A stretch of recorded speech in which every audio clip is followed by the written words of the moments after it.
नमस्कार, स्वागत आपका हरियाणा न्यूज 24 पर। मैं हूं प्रिंस लंबा। हरियाणा प्रदेश के अंदर इस समय सबसे ज्यादा चर्चा है बृजेंद्र सिंह की, उनकी यात्रा की, क्योंकि इस यात्रा में खुद राहुल गांधी शामिल हुए हैं और इसी वजह से जो है इसकी चर्चा हर तरफ है।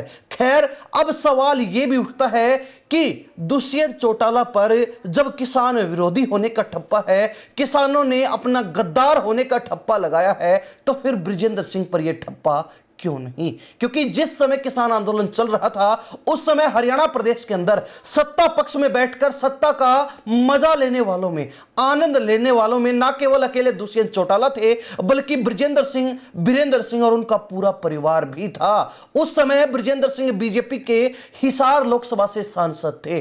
दुष्यंत चौटाला ने भले ही 2019 में विधानसभा चुनाव जीतकर अपने 10 विधायकों का समर्थन बीजेपी को देकर गठबंधन में सरकार बना ली थी। गठबंधन में सरकार बनाकर उप मुख्यमंत्री बन गए थे और कई महकमों में उनका काफी समय तक राज रहा। लेकिन इस बात का नुकसान, इस बात की भरपाई अब दुष्यंत चौटाला को लगातार उठानी पड़ रही है। इसी वजह से किसानों का गुस्सा, हरियाणा के लोगों का गुस्सा दुष्यंत चौटाला को अब लगातार झेलना पड़ रहा है। लोगों ने कहा था कि दुष्यंत चौटाला को बीजेपी के साथ नहीं जाना चाहिए था। हालांकि 2024 के विधानसभा चुनाव में इस बात का परिणाम क्या निकला, दुष्यंत चौटाला को कैसे इसका नुकसान उठाना पड़ा, वो पता चल गया जब जेजेपी 0 सीटों पर सिमटी थी। और उसी समय से यह बात साफ हो गई थी कि जब तक किसान दुष्यंत चौटाला को माफ नहीं करेंगे, जब तक किसानों द्वारा दुष्यंत पर लगाया गया गद्दार का ठप्पा नहीं हटता है, तब तक दुष्यंत की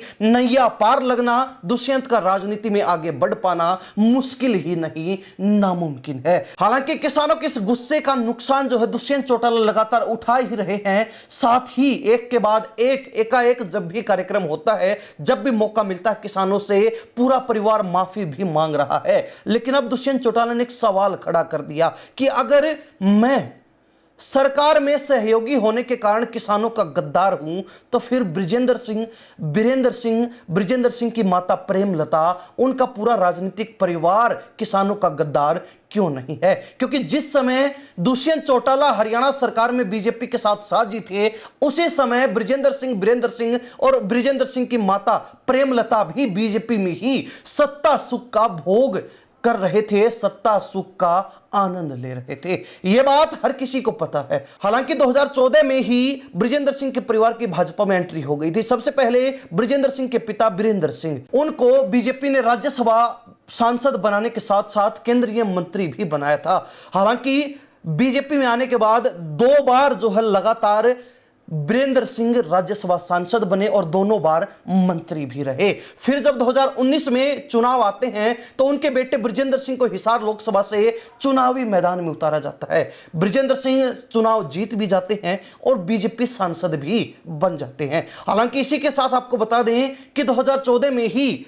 वीरेंद्र सिंह की पत्नी प्रेमलता उचाना से चुनाव लड़ती है और विधायक भी बनती हैं। 2019 में भी ना केवल वीरेंद्र सिंह के बेटे बृजेंद्र सिंह को लोकसभा की टिकट मिली, बल्कि बृजेंद्र सिंह की माता प्रेमलता को भी फिर उचाना से चुनाव लड़वाया गया, लेकिन दुष्यंत चौटाला ने उनको चुनाव हरा दिया था। तो ऐसे में कहीं ना कहीं पूरा परिवार जब बीजेपी में रहकर सत्ता सुख का आनंद ले रहा था, बीजेपी में रहकर यही बृजेंद्र सिंह जो आज सद्भाव यात्रा कांग्रेस को मजबूत करने के नाम पर निकाल रहे हैं, कहते थे कि बीजेपी युक्त भारत बनाने जा रहे हैं और कांग्रेस मुक्त भारत बनाने का काम हम लगातार कर रहे हैं। और आज वही बृजेंद्र सिंह कांग्रेस में आकर पाक साफ हो चुके हैं। आज वही बृजेंद्र सिंह और उनका पूरा परिवार कांग्रेस में आने के बाद कांग्रेस को मुक्त करने की जो बातें कहते थे, आज कांग्रेस को मजबूत करने की बातें कह रहे हैं। तो ऐसे में दुष्यंत चौटाला ने भी यह सवाल उठाया